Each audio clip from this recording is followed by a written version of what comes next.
Now, do you ever feel like you're just not being heard?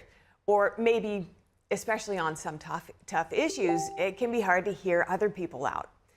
Well, in tense situations, sometimes the smallest tweak can make the biggest difference between spiraling or soaring. Luckily, there's plenty we can do to set our footing straight in difficult conversations, and we're joined now for insight on this by Chloe Carmichael, a licensed clinical psychologist, USA Today best-selling author, and the author of an upcoming book called Can I Say That? All right, good to speak with you this morning, Chloe. Good to have you on. And today we're looking at reflective listening, among other techniques. Tell us more about that. Yeah, thank you so much. The technique is featured in the book, Can I Say That? Which is about, free speech conversations. It can be hard to have those conversations. And so with reflective listening, what we do is, person A says their piece for approximately 1 minute. And then the other person, person B, just simply repeats it back, says, look, if I heard you believe X, Y, and Z. Is that right? How did I get it right? And person A either confirms or clarifies. And then they do it till person B can really just recapitulate person A very nicely. And then they switch roles.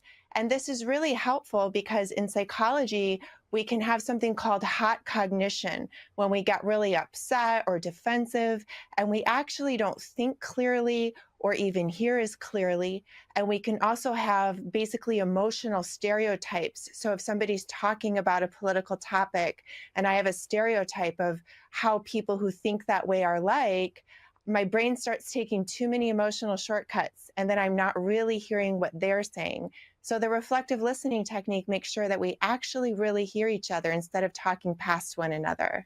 Yeah, it can be quite revealing to get that confirmation back or not, and understand really what took place there in that interchange.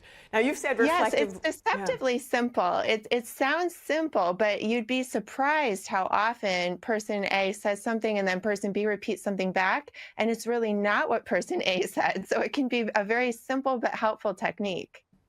And something you can really use to delve deep with then, if there does need some course correction, for example, that could have really led to some other consequences, which is what this all comes down to. What's the outcome here? And you've said that reflective listening is a technique borrowed from couples therapy. Are there any other considerations for communicating with different demographics, young people, the elderly, colleagues? Yes, definitely. And as you said, it was borrowed from couples therapy, but basically, I think it helps really in any type of heated argument.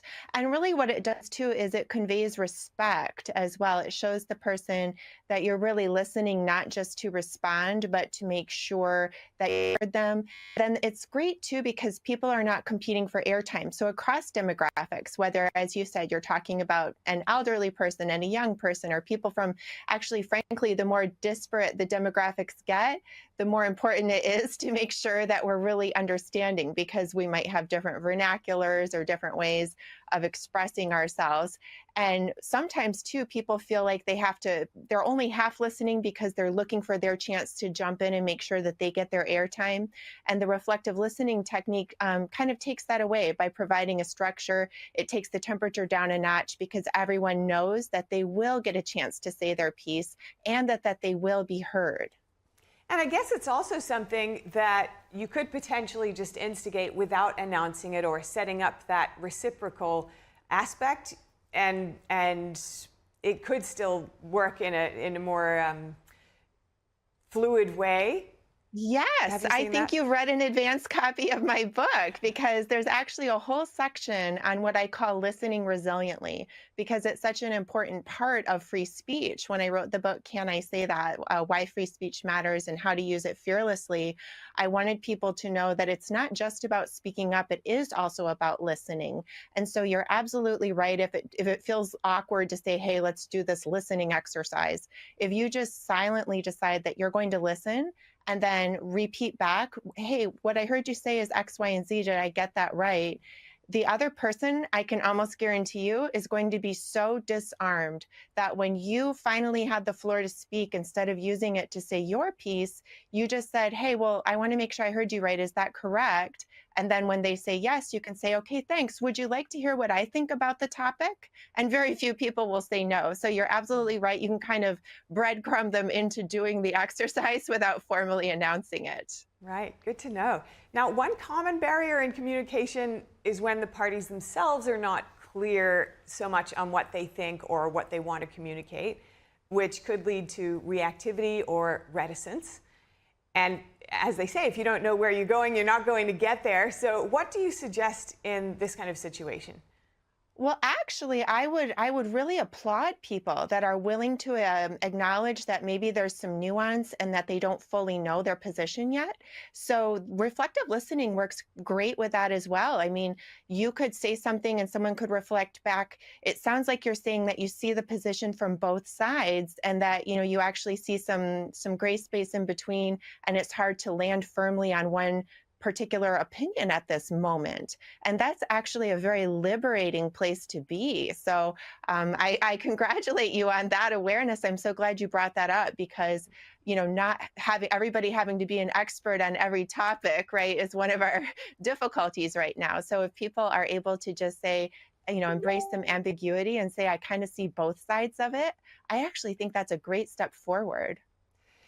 And so much of life right now is so fast paced, and especially when stakes are high, it's often at a time when time is tight and you're trying to communicate and make decisions.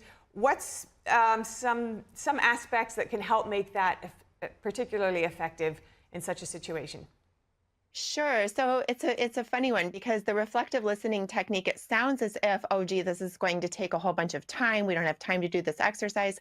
It takes more time to communicate once you've escalated into an argument and people are talking past each other and they're not even really hearing each other. It's like a stitch in time saves nine type of situation. So, I would just encourage people that the moment that they feel things are starting to get heated, because of what I mentioned about this hot cognition aspect, that when you realize that that's happening, instead of becoming self-critical, congratulate yourself on the awareness that you're getting heated, and just say to the other person, even, I feel like we're both, maybe getting a little heated. I am. Let's try this little exercise, from the book Can I Say That by Dr. Chloe, where I'll say my piece, you reflect it back, and then you say your piece and I'll reflect it back, or maybe even let the other person start by sharing. And believe it or not, it can actually really be a time saver in the long run, because people waste so much time on arguments where they're not even understanding each other. It seems even suggesting such an exercise could be an offer of goodwill and start to set things straight from the outset. Thank you so much for your time today, Dr. Chloe Carmichael. Great to speak with you. And with that book, Can I Say That, coming out? Yes, it's at freespeechtoday.com. Thanks again. Thank you.